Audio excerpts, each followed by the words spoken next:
bakit.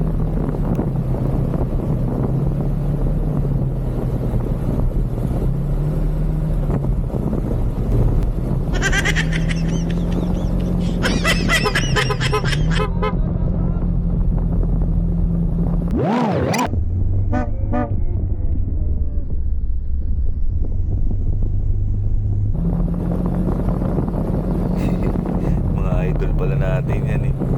Sayang di natin mabibigyan ng sticker. Dito kasi tayo sa highway eh. Bale mga paps, shoutout na lang sa inyo.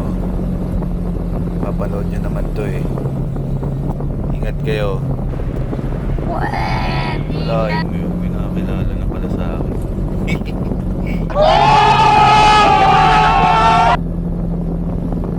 On the way nga pala tayo ngayon mga paps, sa work ko sa Makati.